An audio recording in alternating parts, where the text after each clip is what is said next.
Salut à toutes et à tous et bienvenue dans le troisième épisode de la saison 9 de Vue du banc. Épisode enregistré le 28 septembre 2021. Nous sommes un mardi, il est 23h33. Il y a une grosse demi-heure, le match entre le PSG et Manchester City s'est terminé par une victoire 2-0 du PSG dans une soirée où forcément là on est à chaud, on n'a pas vu forcément les autres matchs, mais où il y a des résultats assez amusants, notamment la défaite du Real Madrid face au Sheriff Tiraspol.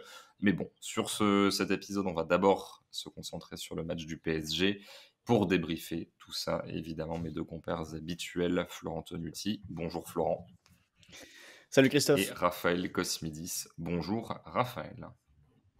Salut messieurs. Je voulais vous appeler Nsikulu et Nsakala, en hommage à deux joueurs au nom qui se ressemblent et finalement. Je ne l'ai pas fait. Messieurs, donc victoire, enfin si du coup je l'ai fait. Victoire 2-0 du PSG face à Manchester City, je le disais, but de Gay à la 8e et de Messi à la 74e. Je vais faire les compos, comme ça ce sera fait, je pourrai assez vite vous redonner la parole. Côté parisien, Donnarumma dans les buts, derrière Hakimi, Marquinhos, Kipembe, Nuno, Mendes, au milieu Herrera, Verratti, Gay, et devant Messi, Mbappé, Neymar. Côté Manchester City, le même système, Ederson dans les buts, Walker, Diaz, Laporte, Cancelo en défense, Silva, Rodri, De Bruyne au milieu, et Mahrez, Sterling et Grealish devant. Première impression à chaud de Raphaël, dont on sait, les auditeurs fidèles le savent, que tu es ce qu'on peut appeler un sympathisant parisien, c'est-à-dire que tu étais fan dans ton enfance, tu t'es un petit peu éloigné de ce club, mais reste quand même une petite tendresse au fond de ton cœur pour ce qui n'est pas ta ville, mais pas loin, toi qui es francilien. Est-ce que tu es content de cette victoire parisienne? Est-ce que tu es content de la soirée que tu as passée devant ta télévision? Euh, alors, il y a beaucoup de raisons pour lesquelles je devrais être content ou pas content. Je vais essayer de faire dans l'ordre. Sur le plan du résultat, évidemment, en tant que sympathisant parisien, comme tu le dis, content. Content de certaines choses dans le jeu qu'on va pouvoir développer. Il y a quand même eu des moments intéressants. On peut parler de l'implication défensive de certains, de performances individuelles réjouissantes comme celle de Gay et Verratti au milieu de terrain, qui ont permis au PSG de faire surtout une bonne première période. Mais paradoxalement, alors on va parler aussi des problèmes du PSG, parce qu'il y en a encore, il y a encore une grosse marge de progression. Mais je pense qu'il va falloir qu'on développe aussi en quoi Manchester City, pas retomber dans ses travers, mais à ressembler aux mauvaises versions des équipes de Pep Guardiola, avec beaucoup de répétition et de robotisation dans ce qui était proposé, sans forcément beaucoup de variété. Ça pouvait faire penser aux moins bonnes séquences de son Bayern et aux moins bonnes séquences de son City, parce que c'est déjà arrivé par séquence. Au Barça, il y avait toujours quand même beaucoup de créativité, donc c'était rare de tomber dans ce schéma un peu monomaniaque, où tu as l'impression que c'est un peu un jour sans fin que tu regardes. Donc ouais, content plus sur des perfs individuels, sur quelques séquences, quelques connexions.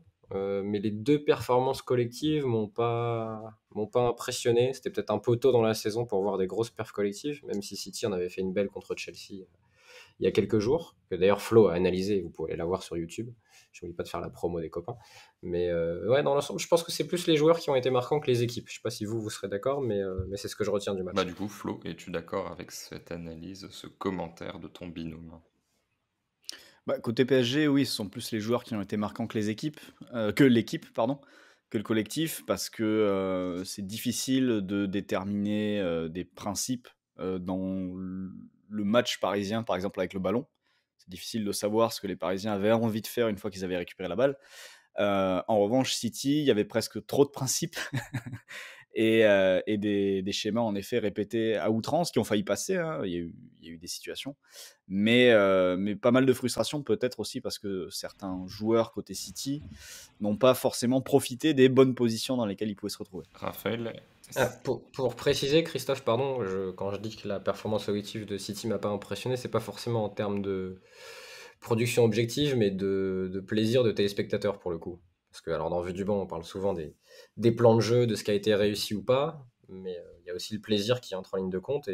En tout cas, ça n'a pas été mon cas. J'ai pas trouvé cette performance enthousiasmante. Je sais pas si pour vous ça a été pareil, mais City m'a pas amusé ce soir.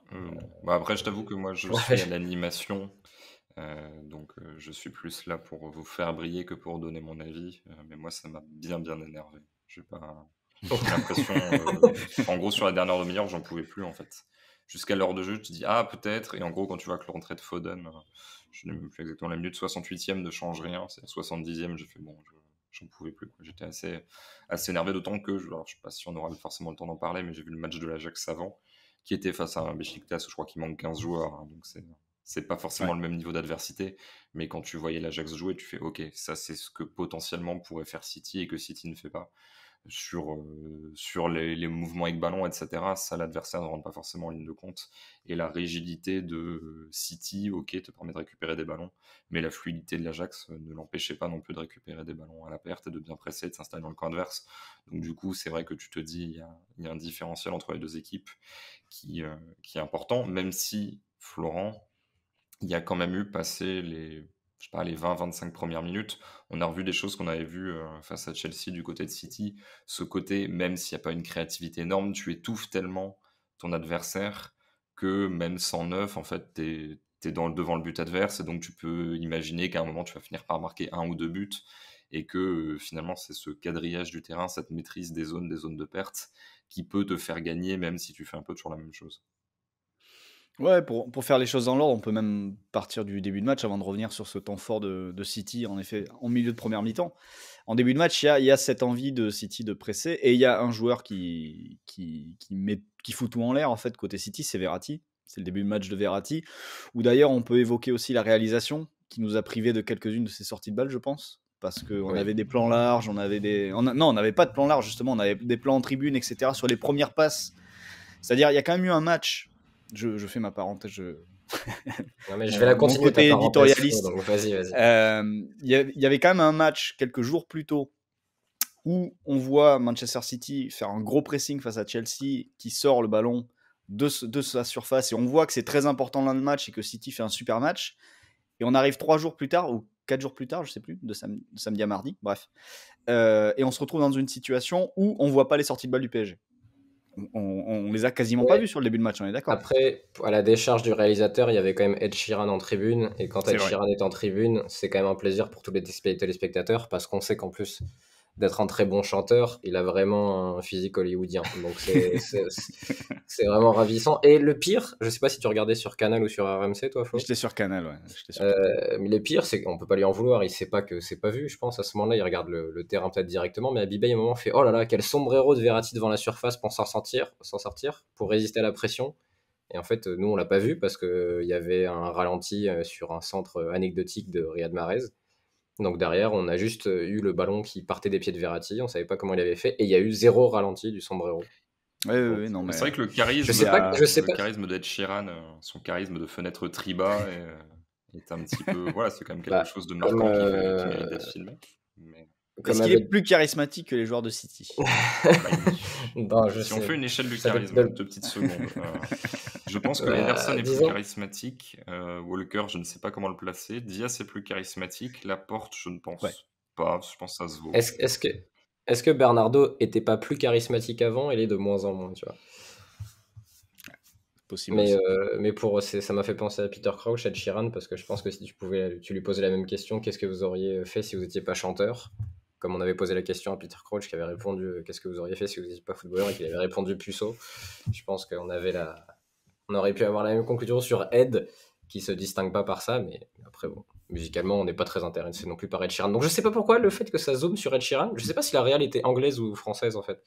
Parce que. Généralement, c'est français. Hein. Enfin, là, je dis ça, j'en Ouais. sais Ouais, rien, mais mais. les Français réalisent même les finales de Ligue des Champions, etc. assez souvent. Donc, Mais on s'en fout d'Ed Sheeran. Je préférais les plans sur les responsables ou les directeurs de rédaction à la grande ça te époque. permettait de savoir qui était encore en poste. Tu fais ah, ok, c'est lui. D'accord, Voilà, c'est ça. Je savais plus. Ah putain, Il y a Charles qui c'est est à là. lui, il faut que j'envoie un mail. Mais en tout cas, Exactement. Florence, 5 dribbles réussis par Verratti. Enfin, il n'y a pas évidemment pas que ça, Ouais. hein, mais c'est le plus gros dribbleur du match. Et il fait ça dans des Ouais. zones. Bon, des fois, il en faisait 2-3 de suite, mais il fait ça dans des zones de pression où je sais pas combien de joueurs peuvent faire ça. Mais typiquement, Jorginho, par exemple, qui a une vraie qualité de passe sous pression, ne fait pas 1% de ces Il peut dribbles-là. pas faire ça.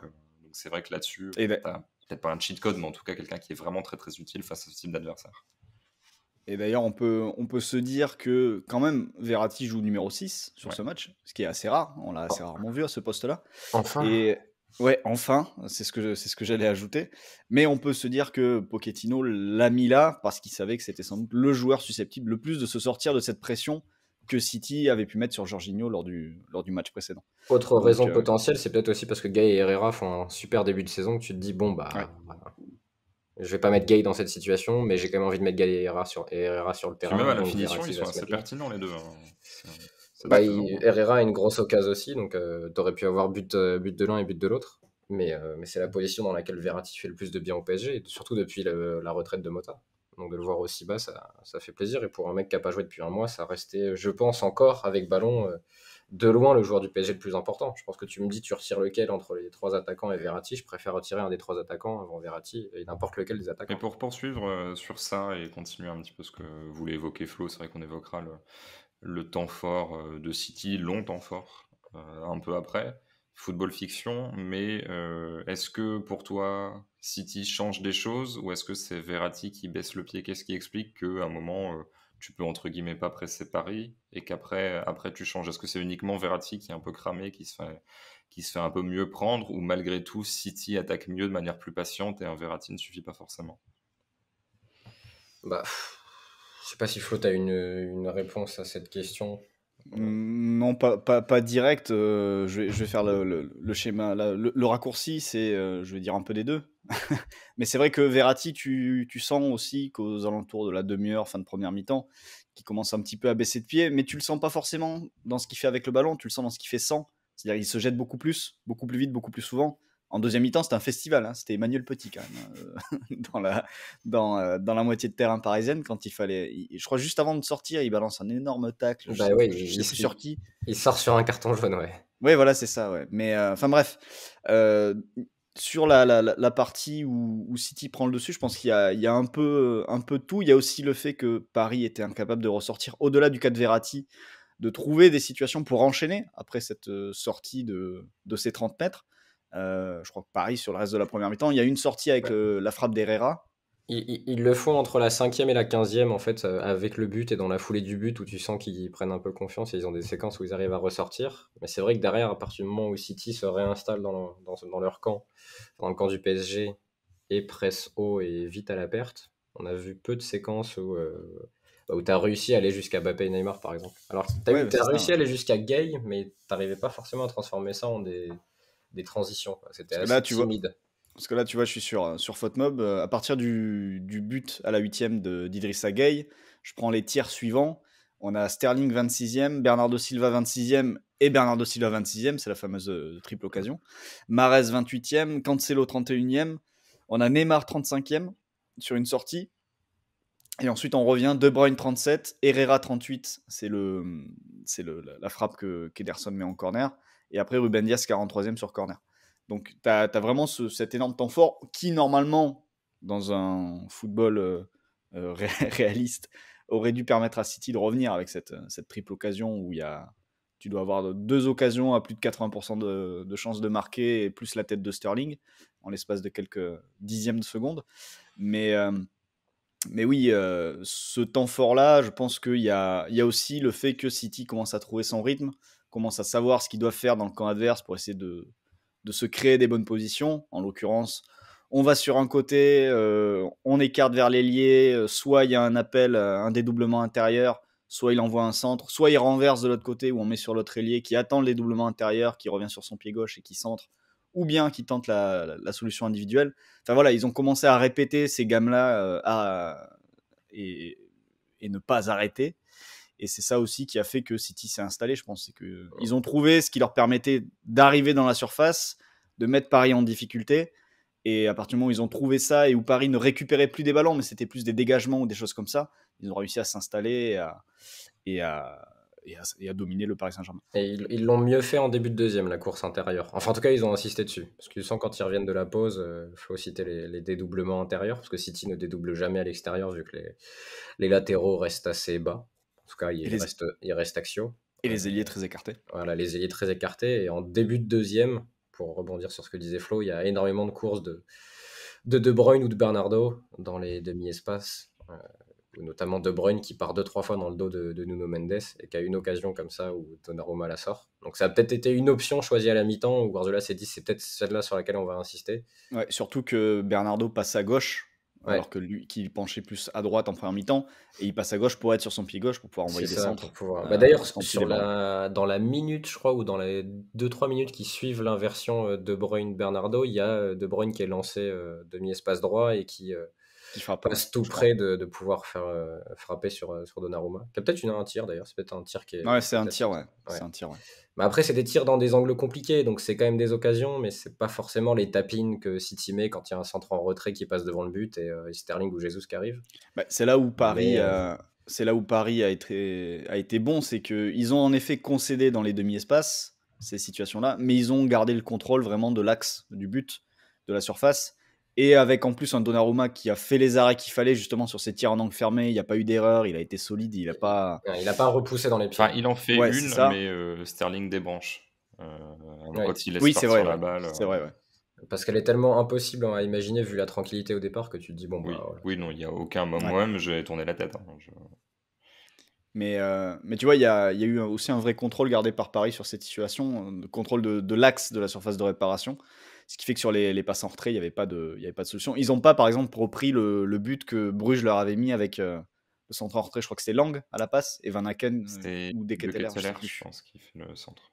qui fait le Parce centre. qu'il mais Et Van Aken qui termine. il défendait en reculant pour le coup et là c'est vrai qu'ils avaient pas il y avait pas ce puis il y avait un meilleur repli quand même sur ce match que contre Bruges. Oui. Mais on avait déjà vu cette défense de la surface du PSG lors des campagnes précédentes de toute façon. Kimpembe et Marquis, il y avait déjà ce truc un peu. Marquinhos a encore été bon dans les airs. Ouais, 13 dégagements, Marquinhos, sur le match. Mais par contre, ce qui est inattendu, et de toute façon on l'a tous remarqué, c'est peut-être le plus surprenant dans ce match, c'est la performance défensive des deux latéraux, qui sont censés être des pistons qu'on imaginait dans une défense avec trois centraux et eux très hauts, et justement ne pas avoir à gérer ces ballons-là. Et ils ont bien défendu dans une défense à 4, alors qu'il y avait, comme l'a bien noté Habib Bey, 5 attaquants. Enfin, 5 joueurs qui étaient entre les milieux parisiens et les attaquants et les défenseurs parisiens. Du coup, il y avait cette gestion de la largeur qu'on a déjà évoquée lors des matchs de Marseille, qui pose le même problème aux équipes adverses. Et le PSG a plutôt bien géré le deuxième poteau avec des joueurs qui sont en théorie pas super doués pour faire ça. Donc ça, c'est quand Ouais. même une bonne nouvelle. Notamment Hakimi qui était assez connu quand même un petit peu pour ses oublis, si je me souviens bien, Ah ouais, je m'en Christophe à souviens. Dortmund. Alors, j'ai des matchs, mais je crois qu'il y a un huitième ou un quart de finale avec Dortmund en Ligue des Champions il y a quelques années où il se prend 2-3 fois le même but. Parce que oui, la fermeture second poteau.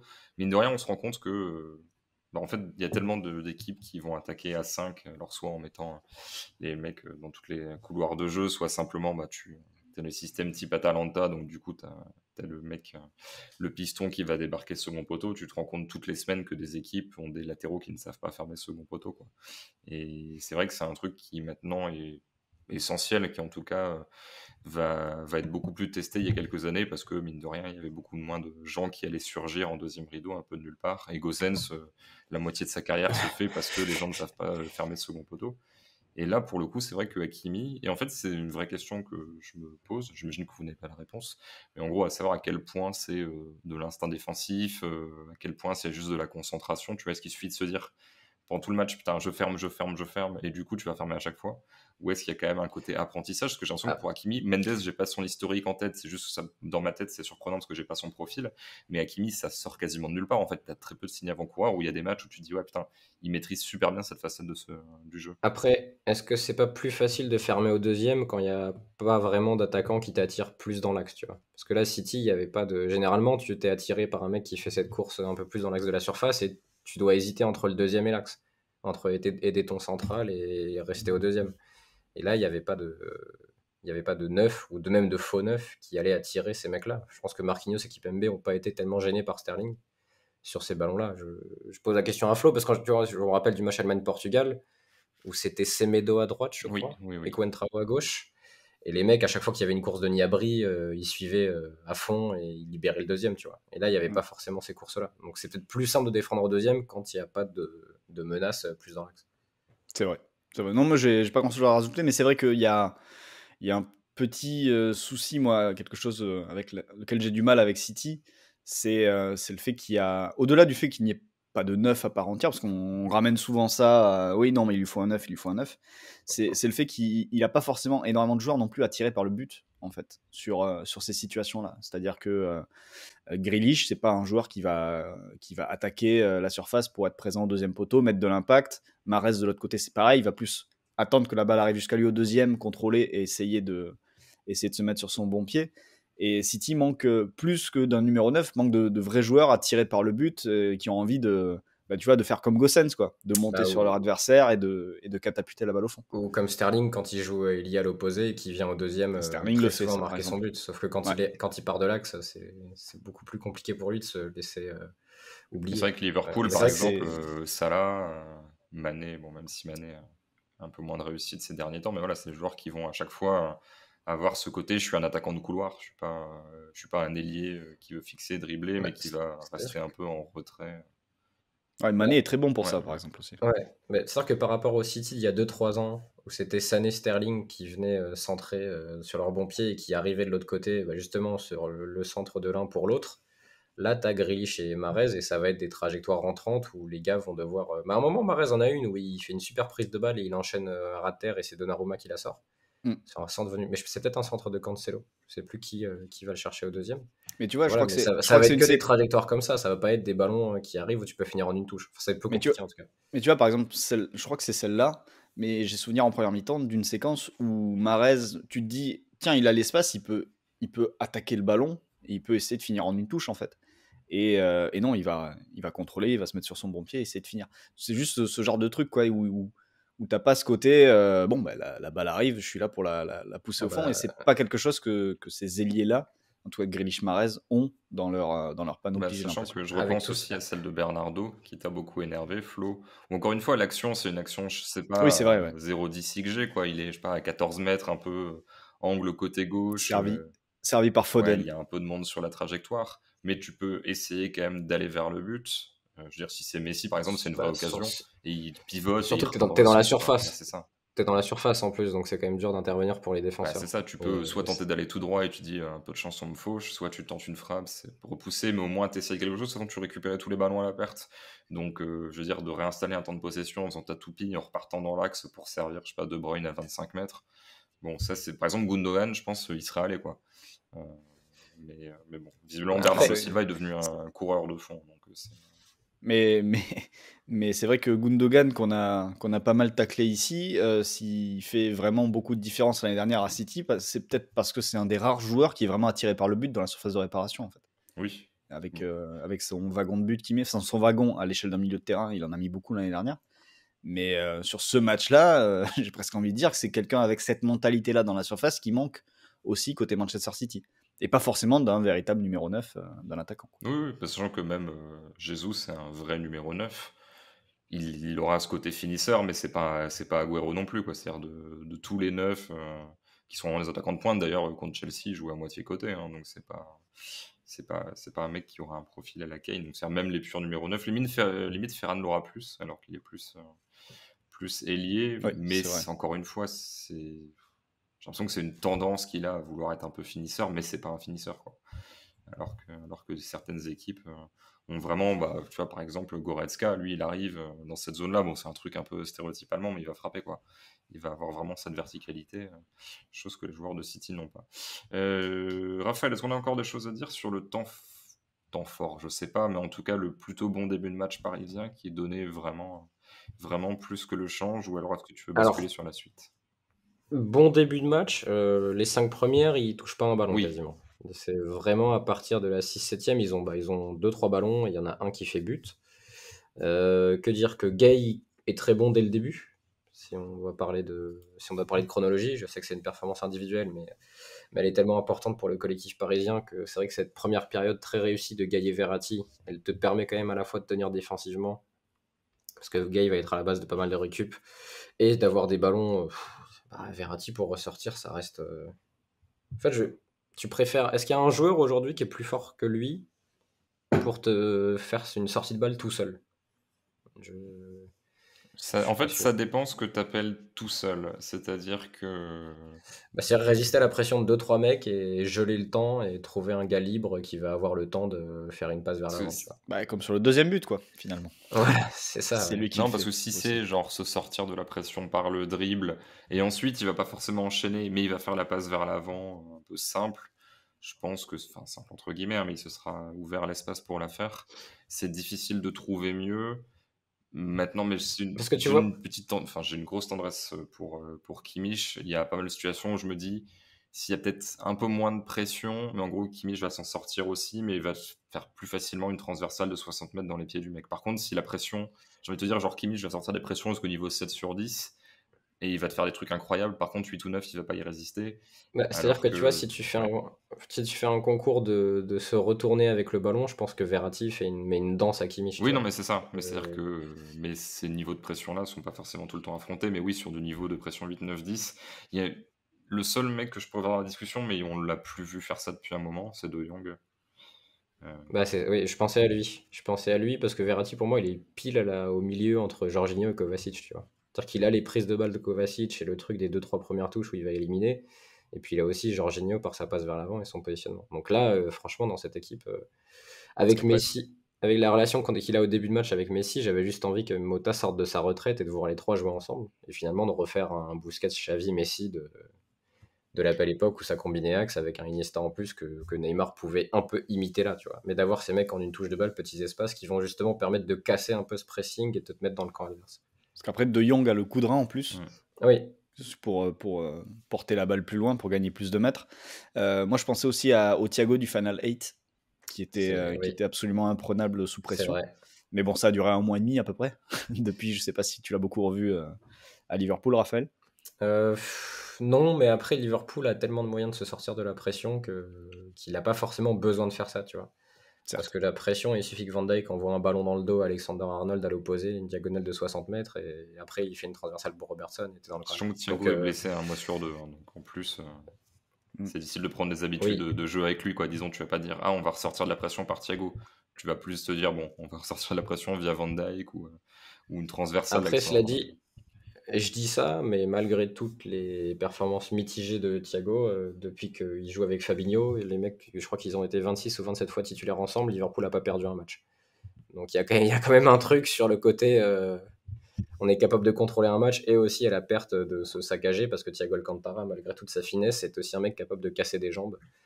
Et il a pris des cartons assez mérités régulièrement. Mais non, mais Verratti, c'est assez impressionnant. Et de toute façon, ça fait longtemps que c'est le cas, mais de le voir à ce niveau-là, avec si peu de temps de jeu, et dans une équipe où il y a quand même d'autres mecs qui peuvent te sortir de la pression, mais qui jouaient plus haut. En fait, s'il n'est pas là, les mecs auraient dû jouer tellement bas, Neymar, Messi, Ouais, c'est ça. que tes contre-attaques que tu avais très peu, et là j'offre une transition à Christophe, parce que tu as eu peu de contre-attaques, auraient même pas pu exister, parce que tu aurais facilité le pressing à la perte de City en demandant à Messi et Neymar de jouer encore plus bas à la récup qu'ils ne l'ont été là. Ouais, bah, je vais pas prendre ta transition contre-attaque, je vais prendre ta Oh, Oh. transition. Non, mais elle était aussi dans ta phrase. Positionnement des trois de devant, c'est quand même un peu la récurrence.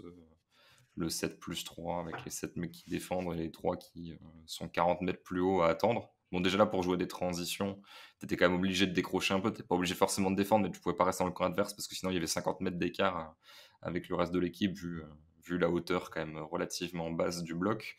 Florent, qu'est-ce que tu as pensé justement de ce fil rouge 7 plus 3? Est-ce que c'était vraiment 7 plus 3? Est-ce que les 3 ont apporté des choses un petit peu défensivement? Est-ce que leur positionnement éventuellement séparé du reste du groupe pouvait se justifier parce que justement tu avais Verratti, donc ça ne servait pas forcément à grand chose de revenir aider, qu'il fallait se réfugier dans le côté on va jouer la carotte. Enfin voilà, comment est-ce que tu envisages le travail sans ballon des 3 de devant? Bah, il y a eu quelques retours défensifs, mais bon, on était encore en effet dans une équipe un peu dissociée avec les défensifs et les attaquants. Après, moi, ce qui me gêne un petit peu, c'est que en fait, normalement, le 7 plus 3, c'est censé justement te donner des transitions à jouer, de te donner des situations. Et pour l'instant, à l'exception du deuxième but, mais qui est mené tellement à un rythme finalement pas si rapide que ça. Enfin, c'est l'impression que j'ai eue. C'est plus le repli très très tranquille des milieux de City, je pense, qui ouvre la porte à ce but. Si vous regardez Rodri sur cette action, c'est un petit peu compliqué pour lui. Ça l'était déjà d'ailleurs sur le premier but. On pourra peut-être revenir dessus après. Mais ouais, je trouve que Paris a quand même très peu de transition par rapport à ce choix du 7+3. Même si je pense qu'après, on va doucement se diriger vers le cas de Neymar. Je suis en train de me demander si le fait que Neymar ne se transforme pas en un joueur de rotation qui fait un petit peu quelques efforts en plus pour les autres, etc., ne peut pas régler à terme ça en faisant en sorte que Neymar intègre les deux lignes défensives et que tu défendes à 8 et que tu aies Messi et Mbappé devant. Raphaël, parlons un petit peu de Neymar déjà je pense qu'on aura l'occasion de parler de Mbappé et de Messi dans le reste de cet épisode, sachant qu'on a eu, alors pas un débat, hein, mais une mini discussion entre nous après un tweet de Florent sur en gros comment juger le match de Neymar à la fois en tant que tel et puis sur ce qu'il faisait ces dernières semaines. Et j'avoue que moi, le fait d'avoir trouvé, mais même très personnellement, j'ai trouvé le match de Neymar pas forcément mauvais. Mais je pense que si je prends du recul et si je trouve que ce match-là de Neymar est pas mauvais, c'est qu'il y a un problème sur l'évolution du joueur. Si tu te contentes de ça, je vous disais que en gros, j'ai l'impression que son match ce soir, alors pas forcément 100% dans le profil, hein, mais honnêtement, c'était le match un peu moyen que faisait Mandzukic au Bayern, quoi. Sans plus ni moins, quoi. Bon, on conserve un peu les ballons, on va courir un peu. Bon, pas 100% dans le même rôle, évidemment. Hein. Mandzukic courait plus, était plus grand, mais on va dire sur le niveau de performance, sur la hiérarchie que tu as dans les footballeurs. Là, honnêtement, Neymar, si c'est ça son niveau moyen, c'est compliqué pour la suite, quoi. C'est-à-dire que tu auras clairement pas 3 étoiles, tu auras 2 étoiles plus une, quoi. Un mec qui va faire le taf, mais sans plus. Je pense que tu connais mon avis sur l'évolution du bonhomme. Ouais, mais justement, comme elle n'était pas mauvaise ce soir, ça peut potentiellement te dire il a peut-être un autre rôle à jouer. Mais est-ce que tu te rappelles du match contre Bruges il y a 2 semaines? Oui, je me rappelle. Où il était dramatique, je trouve, par rapport à ce soir. Donc là, le fait qu'il ait quand même réussi à plusieurs fois permettre au PSG de ressortir de son camp en gardant un peu le ballon, en éliminant des joueurs, parce qu'il réussit quand même 3 dribbles, et en se procurant des occasions, ce qui était peu le cas ces derniers temps.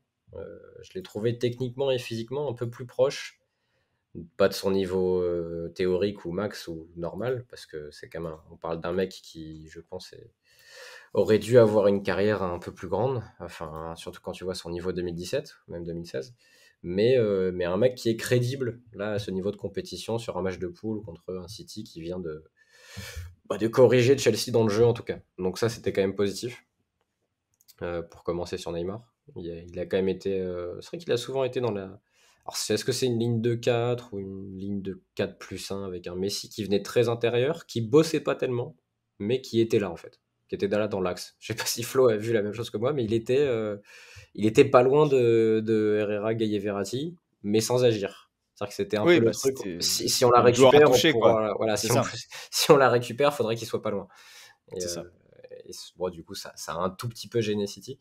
Neymar, pour le coup, défendait vraiment à gauche. Quand il défendait, il a eu quelques replis, d'ailleurs replis de dernière minute, où à un moment il revient sur Mahrez et il arrive à lui piquer le ballon sans faire faute en étant derrière lui, dans la surface. Il a un retour important. Donc ouais, il a couru un peu plus que d'habitude. D'ailleurs, Mbappé a couru aussi un peu plus que d'habitude. Il y a eu un peu plus de courses pour faire remonter le bloc, pour aller presser un petit peu. C'est un match correct, disons, pour un Neymar, mais c'est même pas parce qu'on parle du Neymar là de 2021, mais c'est loin même du Neymar du Final 8 qui n'était qu'il y a un an en fait. Ça semble tellement loin, mais quand il met 15 dribbles contre l'Atalanta, c'était il y a 14 mois. Oui, c'est ça qui m'embête parce que à la finition il est cataclysmique, mais alors là c'est pas 100% sortie de pression puisque c'était un petit peu plus haut sur le terrain, mais niveau je tue un plan de jeu, une prise en individuel tout seul, c'est déjà c'est le record de dribble sur un match de Ligue des Champions, mais le match au final ne dépend pas de lui parce que t'es mené jusqu'à la 85e, hein, mais il est absurde quoi, son niveau sur ce match. Après, entre le Covid et le Final 8, il avait du coup 3 mois pour se préparer. Donc peut-être qu'il faudra lui redonner 3 mois pour se préparer pour être au niveau de compétition attendu. Je sais pas, mais c'est vrai que non, mais on en a déjà parlé plein de fois dans le jeu du banc et c'est assez triste. Mais bon, ce soir, il a été correct. Il n'a pas été au niveau de Mbappé, qui pour moi a été le meilleur des trois devant et le plus présent surtout et le plus important pour permettre au PSG de ressortir.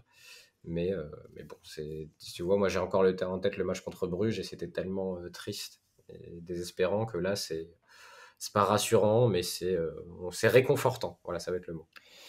Non, mais tu vois, si ça se trouve, le fait tu vois, on évoquait le fait qu'il y ait plus de courses défensives qui reviennent aider et qui commencent oui, à se réintégrer au collectif sur la phase défensive. C'est peut-être par là qu'il est en train de retrouver, de retrouver des sensations. Alors, j'espère qu'il va pas devenir un coureur comme Bernardo Silva en face. Ouais, il y a de la marge. Bon, il y a de la marge, mais tu vois, il y a ce côté-là aussi. C'est aussi pour ça qu'il est sans doute, que tu le vois sans doute meilleur que face à Bruges. C'est qu'il y a ce côté, on a plus bossé avec les autres, je pense. Puis mine de rien, avec l'âge, tu prends en endurance et tu perds en explosivité. Donc potentiellement. Là, on est clairement là-dessus. Après, à voir dans quelle proportion. alors, tu as des mecs de 45 ans qui font des marathons en 2h15 que tu vois comme ça. Après, la perte en explo, on la voit, là, le gain en endurance, là, je suis pas convaincu sur Neymar, mais pour l'instant. Mais bon. Après, c'est vrai que, par contre, il y a plusieurs séquences dans ce match où c'est là où tu vois la perte en explo. C'est des moments où il y a l'action où il se fait reprendre par Walker. Tu dis, le Neymar, il y a 2 ou 3 ans, il se fait jamais reprendre, il se fait jamais rattraper. Et il y a plusieurs séquences aussi, j'en avais déjà repéré dans les matchs précédents du PSG, notamment face à Bruges, où tu le vois servi, genre il y a une passe progressive, il la récupère, et il peut donner un coup de rein, il peut peut-être accélérer pour dépasser le joueur le plus proche et aller fixer la ligne défensive et là mener la transition. Et là maintenant, quasiment à chaque fois, il met un coup d'arrêt en fait. Il fait un crochet extérieur, il temporise, il regarde ce qui se passe. Et c'est là aussi que tu vois que c'est un joueur qui a énormément perdu sur les dernières saisons. Mais c'est pour ça que le projet M&M's, l'imitation de la MSN, me semblait compliqué dès le départ. Parce qu'il y a un mec qui est au niveau athlétique de Messi, Neymar, Suarez de 2015, c'est Mbappé. Mais les deux autres ne le sont plus. Donc c'est ça qui va être embêtant pour contre-attaquer. Et le truc qui serait peut-être bien de voir, c'est de contre-attaquer avec des latéraux, vu leur profil. Mais ils étaient tellement bas sur ce match qu'il fallait qu'ils fassent des longues courses et qu'ils fassent des contre-attaques peut-être un peu plus longues pour leur permettre d'arriver. Mais j'aimerais bien voir à terme le PSG contre-attaquer avec ces mecs-là. Peut-être plus qu'avec Herrera ou Gaï, même si les mecs marquent des buts. Mais si tu contre-attaques avec Hakimi et Mendes, ce sera peut-être plus intéressant sur le long. Après, au bout de 5 contre-attaques, est-ce que la 6e fois, tu fais ta fermeture second poteau ou pas ? Est-ce que tu es en position pour la faire ? Est-ce que tu es assez lucide ? Non, mais je suis tout à fait d'accord avec toi. Mais si tu mènes 2 ou 3-0, tu es peut-être moins emmerdé sur l'idée de faire des fermetures au second poteau. Oui, et puis en Ligue 1, la question ne se posera pas forcément. Oui. Ça aurait pu se poser, je sais pas, avec des équipes comme le Brest de la saison dernière où tu avais Perrault qui passait sa vie à monter. Mais c'est clair que. Mais par contre, en Ligue des Champions, la question peut de nouveau se poser face à certains adversaires. On avait mentionné, tu avais dit que Mbappé t'avait bien plu, Raphaël. Florent, tu avais fait une espèce de balancier de tête qui est assez difficile à interpréter. Je ne sais même pas si c'était en rapport avec ce que disait Raphaël ou pas. Qu'est-ce que tu as pensé de l'ami Kylian ? Je suis pas aussi convaincu que Raphaël. J'avais donc bien interprété ton balancier mitigé. Mais je saurais pas totalement dire pourquoi et argumenter de manière intéressante, je pense. Non, je trouve qu'il y a eu pas mal de déchets quand même dans des prises de balles, des ballons rendus. Après, bon, il prenait la pression et c'est pas un joueur. Enfin, des trois, c'est sans doute le mieux armé athlétiquement, mais c'est le moins à l'aise à partir du moment où il y a pas d'espace et où il y a de la pression sur lui. Il y a encore sur les 2 buts, par contre. Oui, non, mais ça je dis pas le contraire. Il est très bien lancé. C'est Hakimi qui le lance, je crois, sur le premier. Ouais. Parce que la ligne défensive de City avait trop reculé. Pour le centre en retrait. Et bon, le deuxième, oui, la très jolie passe D pour Messi en point d'appui. Mais non, ouais, je trouve qu'il y a quand même pas mal de déchets. Il y a eu plus de courses que face à Bruges. En même temps, on partait d'assez bas, là aussi. C'est vrai. Mais il y a eu plus de courses en profondeur. Maintenant, je reste sur ce que je me disais après le match contre Lyon, c'est que je pense qu'il serait beaucoup mieux, plutôt que dans ce rôle axial qu'il occupe par défaut, parce qu'il y a Neymar à gauche et Messi à droite, je pense qu'il serait beaucoup mieux dans un rôle excentré et qui est censé rentrer rentrer intérieur à la Mané, à la Ouais. Ronaldo, puisqu'il l'adore. Je pense qu'il serait beaucoup plus dangereux dans ce schéma-là, avec un Messi ou un Neymar en faux neuf, principalement un Messi. Mais bon, on verra au fil de la saison, mais je pense que c'est une solution qui va se mettre en place petit à petit, et que là, bon, bah, tu gagnes comme ça, c'est très bien. Mais ce Mbappé à gauche qui rentre, je suis sûr qu'il Mais pourrait faire beaucoup plus mal que dans l'axe comme il est aujourd'hui. tu vois, c'est très juste Flo, ce que tu dis, mais c'est aussi de là que part ma satisfaction sur ce match. Parce que justement, dans ce rôle d'attaquant remiseur ou dévieur de ballon, qui va devoir faire une course pour faire reculer, puis ensuite servir de point d'appui, j'ai trouvé qu'il a quand même donné quelques très bons ballons, dont la passe D pour Messi. Il y a aussi une combinaison à un moment avec Neymar où il arrive à le dévier un ballon d'une touche dans la surface et Neymar essaye de lui redonner pied gauche sur un centre. Je crois qu'il y a déjà 2-0 peut-être, ou 1-0. Et ça passe pas loin d'offrir une énorme occasion au PSG. Je l'ai trouvé assez intéressant dans ce rôle-là, même si parfois les remises étaient un peu, comme tu l'as dit, il y avait du déchet parce que c'est pas sa qualité première. Après, le scénario que tu proposes, c'est que si lui est à gauche et que Messi est dans l'axe, qu'est-ce que tu fais de Neymar? Ouais, mais c'est ça le Bah, problème. il regarde C'est ça pour ça et que j'ai un Di souci. Maria joue à droite. Et si Neymar est dans l'axe et que Messi est à droite, donc Neymar faux Non, neuf mais c'est pour ça, et Mbappé est à gauche, ça veut dire qu'il y en a soit Mbappé qui fait le repli à gauche pour 2 lignes de 4, soit Messi qui fait le repli à droite pour 2 lignes de 4. Donc, Ouais, non, Je mais pense il que y a. Messi d'ailleurs, fera pas le Neymar, repli. Je pense qu'on peut voilà. écarter Donc, définitivement cette possibilité. il fait pas le pli déjà. Il y a rien défensivement, donc c'était nul comme. Mais donc le repli ne sera pas là non plus. Mais voilà, Non, mais il y a ce truc de zone préférentielle qui va être compliqué à gérer oui, pour Pochettino. qui colle pas avec ces trois-là. Ou alors tu le mets à droite et tu mets Oui. Messi en faux neuf. Bah là, il est à droite, Et c'est Neymar à encore là. gauche. Il fait une diff encore à droite, hein. Oui, sur le premier but. Ouais. Mais peut-être qu'il marquera pas autant de buts qu'il en aurait envie en étant à droite. C'est peut-être ça qui le dérange. Et après, c'est d'autres questions que le purement sportif, c'est les objectifs individuels. Et bon, ça c'est pour ça que je pense qu'être le coach du PSG doit être un truc qui te prend la tête H24 et une sacrée mission. J'avoue que le Mbappé qui refuse de jouer à droite, pour moi, c'est du niveau. Alors, c'est mon avis, c'est ma lecture de la situation, mais de Rabiot qui veut pas jouer 6 sur le côté. Ouais, je vois pas où est le drame en fait. Tu vois, c'est pas comme si on te demandait d'aller dans les buts, quoi. Après, évidemment, je suis pas joueur pro, donc il y a des histoires d'ambition individuelle ou autre, mais vu sa réussite là, tu vois, enfin, il y a des dépannages qui me semblent beaucoup plus, tu vois, alors, il y a d'énormes avantages, mais par exemple, Zinchenko qui se retrouve de meneur de jeu en formation à latéral gauche, par exemple, je me dis, bon, je pense que Zinchenko est normalement un joueur plus contrarié par son repositionnement, même si au final, ça lui permet de jouer des très grands matchs qu'il n'aurait pas joué en tant que meneur de jeu. Par rapport à Mbappé, tu dis, bon, elle est à droite, je vois pas non plus où est le drame, même si tu es plus à l'aise à gauche, quoi. Mais bon, ça, c'est ma vision des choses, mais j'avoue que bon, si j'étais entraîneur, j'essaierais quand même de le convaincre parce que ça réglerait pas mal de situations, je pense. Même si bon, c'est toujours pareil, les histoires d'ego ou autres, ça nous dépasse un petit peu. Nous, les seuls égos qu'on doit gérer, c'est nos chats ou ton oiseau, Raphaël. Et forcément, ils sont beaucoup plus chill, c'est un petit peu plus facile à gérer. Le troisième du trio, c'est Lionel Messi, qui marque un but à la Lionel Messi. J'ai l'impression d'avoir vu ce but 143 fois, Ouais. sachant que celui où il attire à ras de terre dans le coin en bas à gauche, lui, je l'ai Ouais. vu 8000 fois. Mais ce truc-là, d'ailleurs, ça m'a fait plaisir. En fait, j'étais pas du tout surpris de la finition, alors que tu te dis finalement, cette position de tir-là, en face, ils l'ont 15 fois, avec moins de temps, moins d'espace, mais d'avoir un petit peu l'opportunité de déclencher à 20 mètres. City, il a eu plein de fois. Mais au final, j'étais quasiment sûr qu'il y aurait but. J'étais surtout content de la remise de Mbappé. En fait, je fais, ah putain, le mec a compris que quand Messi la met là, en fait, c'est pour qu'on lui la remette lancée. Bah, après, je pense que tout le monde qui a regardé du foot les 10 dernières années devine ce que Messi veut quand il vient intérieur comme ça, tu vois. Oui, mais bon, tu vois, mine de rien, que Mbappé le T'as pas un refasse. doute. T'aurais pas fait la remise, toi, Ah, Christophe, si, si t'avais mais trouvé comme ça j'étais Messi.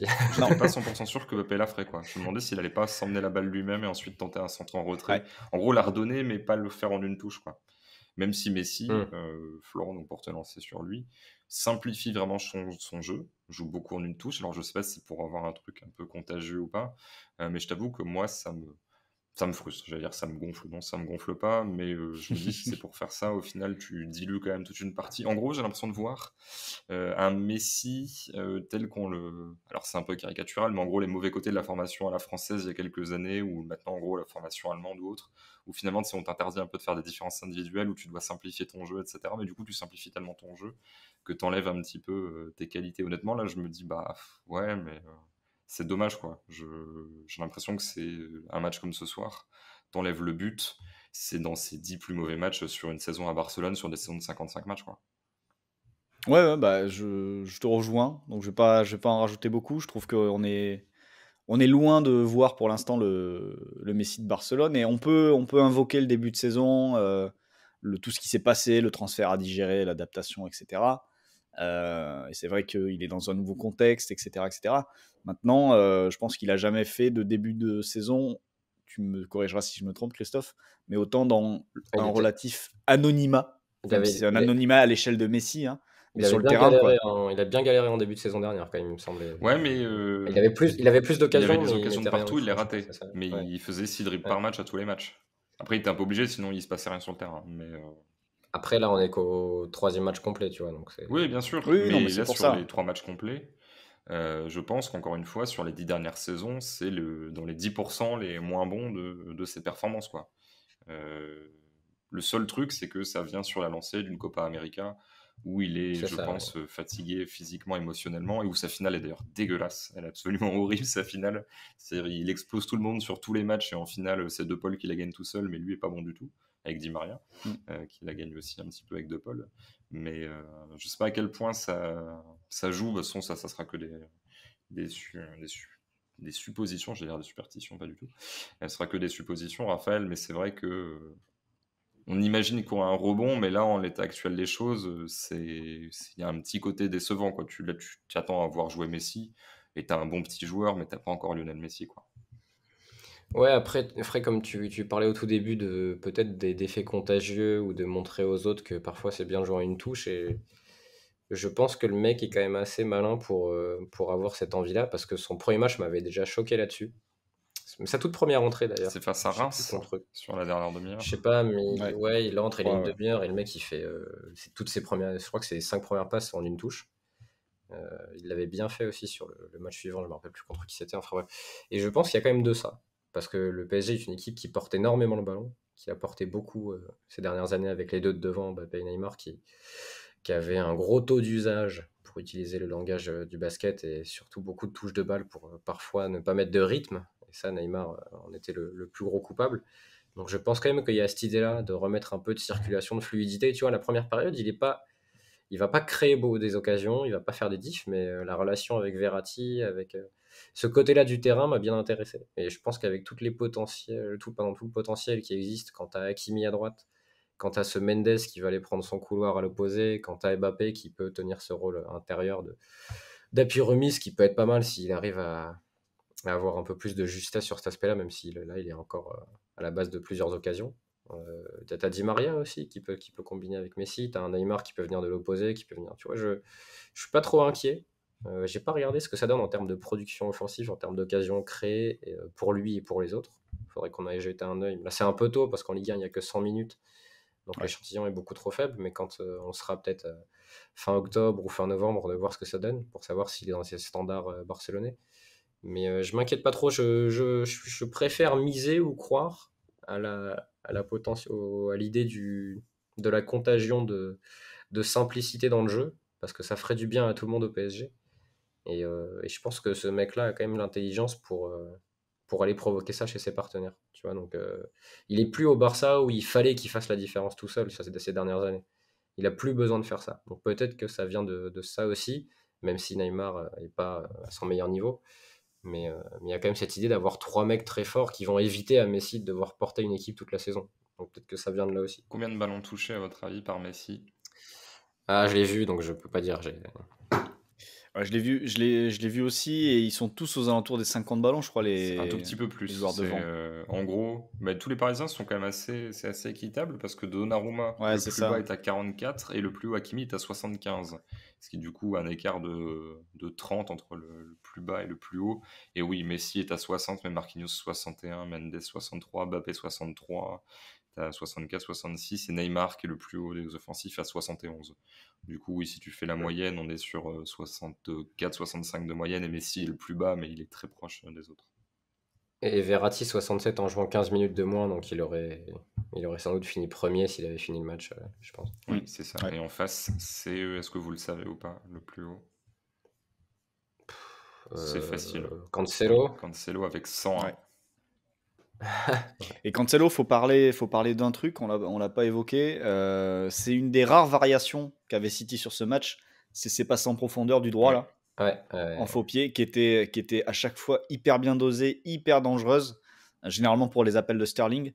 Et ça, Ouais. pour le coup, c'est le genre de truc voilà, que City.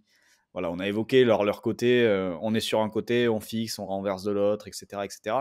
Et avoir ces joueurs-là capables de casser ces habitudes, voilà, Cancelo, c'est le seul joueur peut-être ce soir de City qui essaie de casser le circuit habituel et de surprendre du coup l'adversaire, parce qu'à chaque fois que ces balles partaient, tu sentais que les Parisiens étaient un peu pris de court et s'y attendaient pas forcément. Bah, il fait 2 fois la même pour Sterling dans les 5 premières Ou minutes quelques minutes, ouais. en revenant Ouais, de la mi-temps. Donc ouais. à mon avis, ça a été montré au tableau, peut-être, en disant vas-y, Sterling fait des courses, De Bruyne fait des courses, et puis on va vous trouver avec nos faux pieds, Grealish, Cancelo à gauche et Mahrez à droite. Je pense qu'il y avait quand même et Bernardo qui pouvait jouer à droite aussi, mais qui est passé à gauche. Donc il y avait quand même cette idée-là du faux pied qui trouve cette passe intérieure.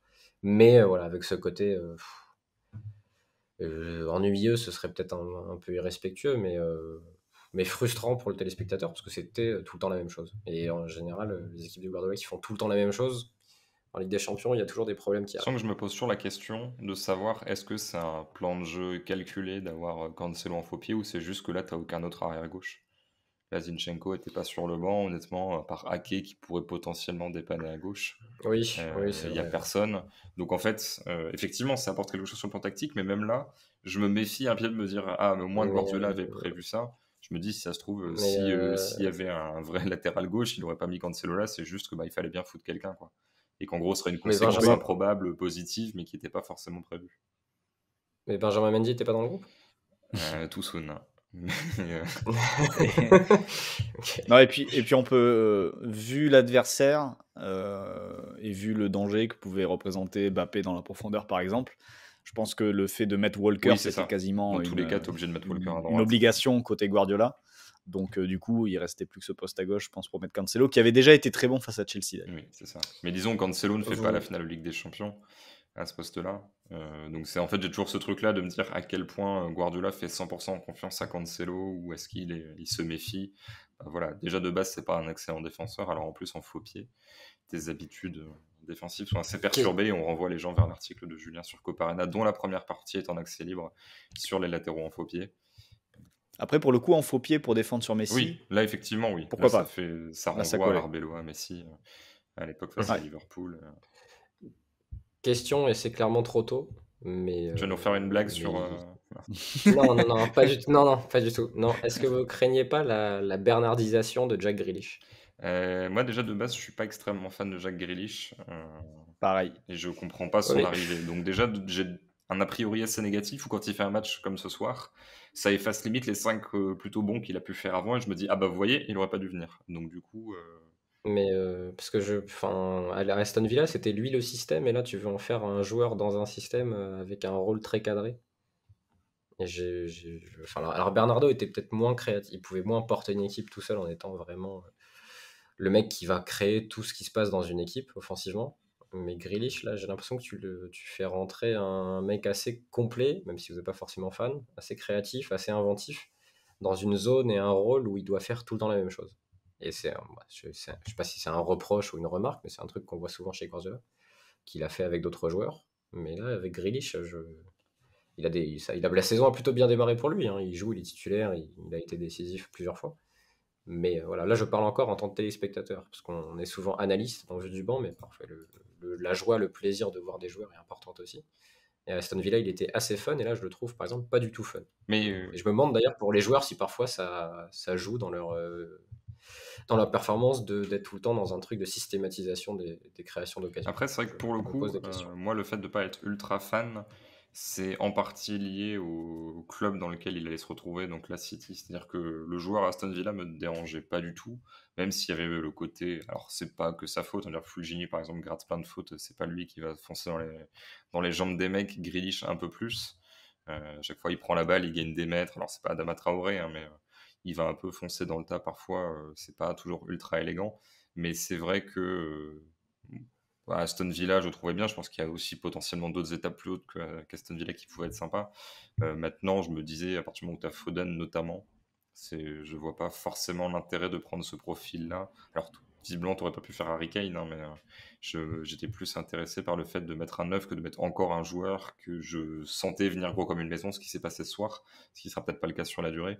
Mais c'est vrai qu'en plus, dans les profils d'offensifs anglais, je préfère un Foden, je préfère un Mount, des joueurs que je trouve un peu plus, je sais pas, un peu plus intéressants au très haut niveau, même si Grealish est un très très bon joueur, hein, mais que je trouve un petit peu plus complet pour combiner, pour occuper les demi-espaces et qui ont un peu plus l'habitude de lâcher le ballon finalement, parce que Grealish était obligé de beaucoup l'avoir du côté d'Aston Villa. Mais bon, le prix par exemple me semble totalement aberrant, quoi. C'est-à-dire tu peux le faire venir à ce prix-là, pas Faustino, ça me gêne un petit peu. Après, ils avaient mis 50 millions sur Nathan Ake qui a joué 3 matchs depuis. Ah oui, non, mais ça, Enfin, j'exagère. aussi, hein. Bon, après, c'est pas mon pognon, donc on s'en fout, hein, mais ça me choque tout autant, hein, c'est tout aussi incompréhensible. Là, limite, ça me choque parce que Grealish joue. Ake, tu fausses un peu le marché, et au final, c'est quand même mieux que les joueurs jouent. Ake est quand même un joueur qui peut faire des choses intéressantes dans un club de plus bas niveau, et au final, il y a des joueurs beaucoup moins bons qui se retrouvent à jouer parce que ceux de niveau intermédiaire se retrouvent sur le banc des très grands clubs. Et ça, c'est vrai que c'est un petit peu dommage. Florent, est-ce que tu as des choses à rajouter sur certains joueurs? On n'a pas vraiment parlé de Rodri finalement, à qui tu aimes bien mettre un taquet à chaque fois qu'on parle de lui. Je sens que Rodri, Allez, le fait qu'il Bah, puisse pas courir, c'est pas toujours un manque de volonté. c'est ça, c'est ça. Je vais pas en faire beaucoup sur lui parce qu'en plus il avait été bon aussi face à Chelsea, comme toute l'équipe finalement. Mais là, c'est vrai que sur les deux buts marqués, si vous revoyez les actions, c'est assez compliqué pour lui. C'est-à-dire que sur le premier, il déconnecte totalement à partir du moment où la balle est dans les pieds d'Hakimi et qu'il y a Messi qui passe dans son dos. Il déconnecte totalement, ce qui fait que il est totalement en retard au moment du centre de Mbappé, où je pense qu'il est en mesure, s'il est un peu plus actif, d'empêcher que la balle passe devant le but. Et sur le deuxième, sur le repli défensif, c'est très très très très lent, quoi. Alors que, comme je disais, la transition, j'ai pas eu l'impression qu'elle allait non plus à 1000 à l'heure. Je sais pas si vous avez eu cette impression-là, vous, de votre côté.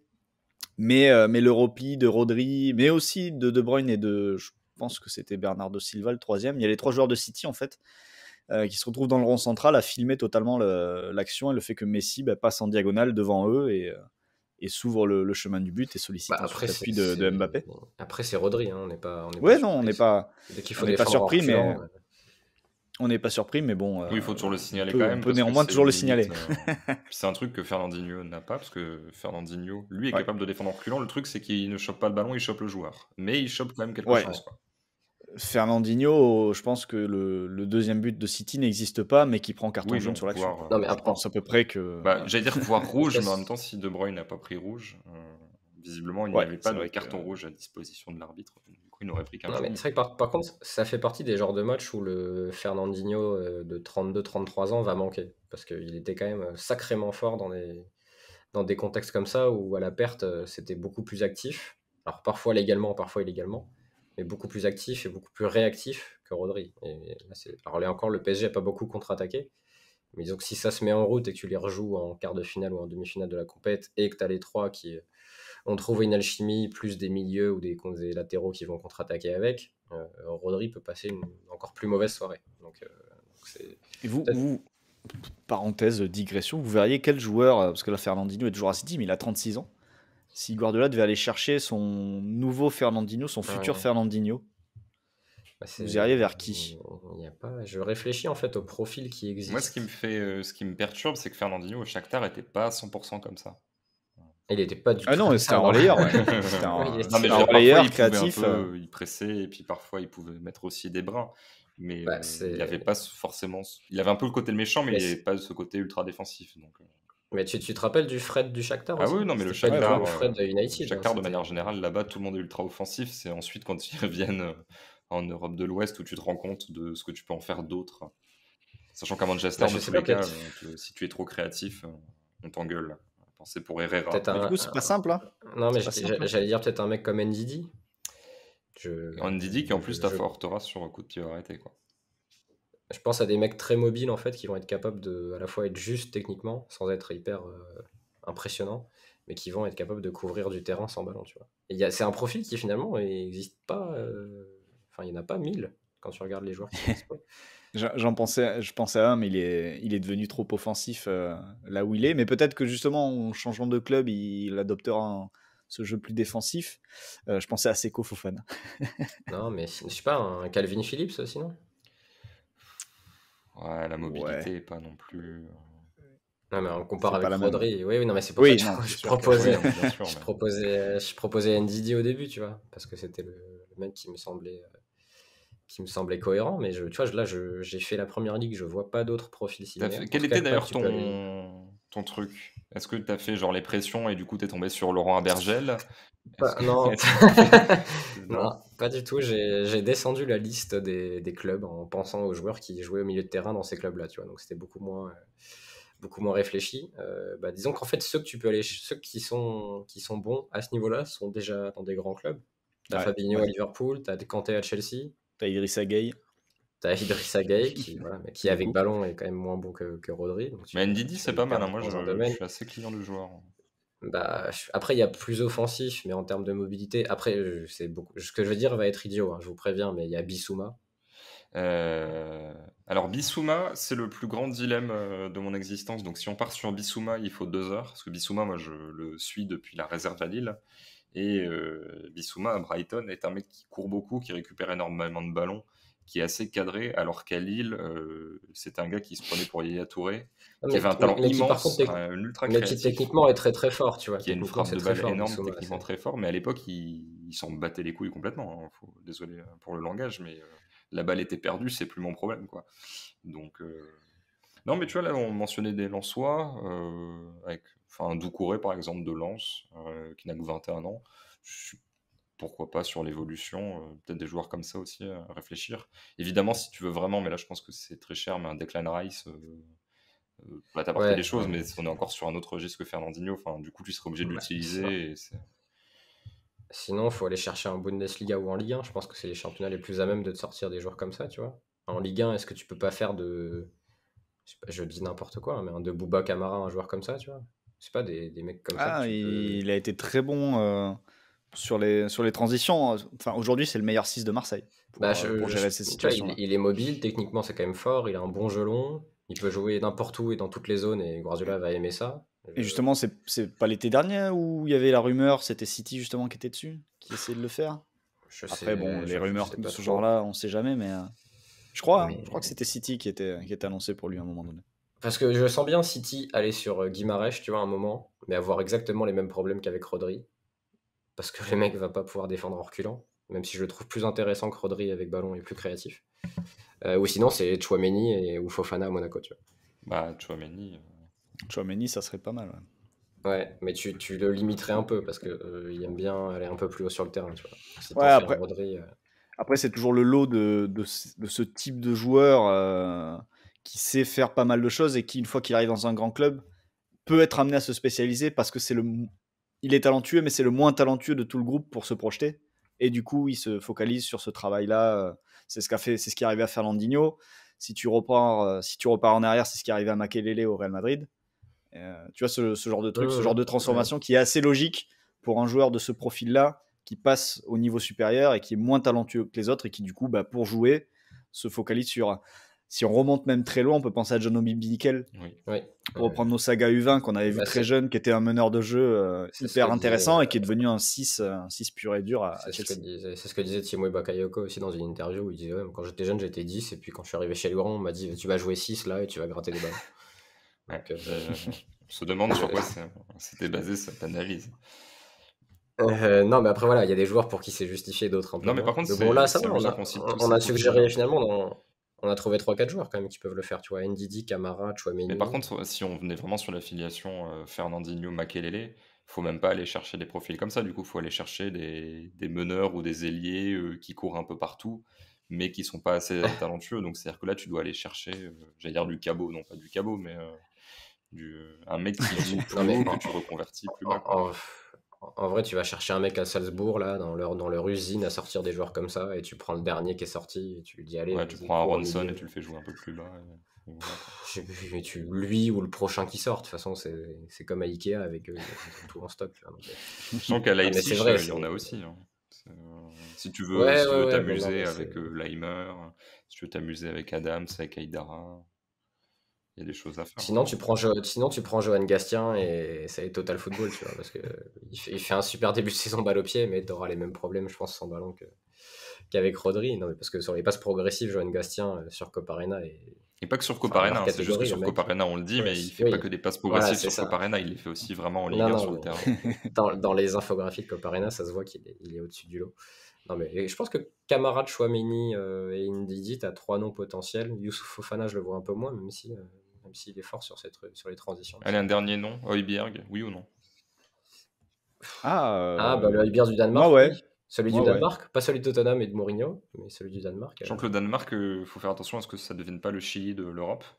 Parce que le Après, début de saison de Højbjerg, Meile aussi, c'est assez dramatique. Hein, donc, après, Højbjerg a déjà été coaché par Guardiola qui en avait dit le plus grand bien et après il a jarté 6 mois plus tard de l'équipe.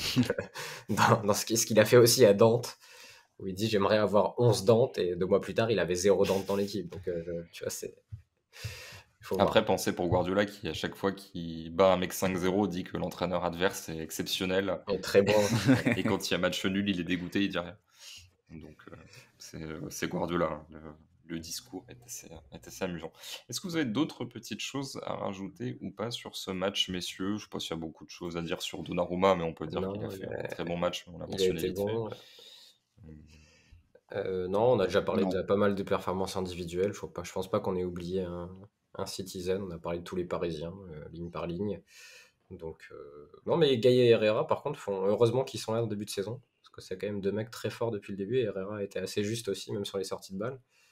Et Gaï commence à empiler pas mal de gros matchs au PSG. Donc, moi, j'étais surpris qu'au début de Pochettino, il joue pas du tout.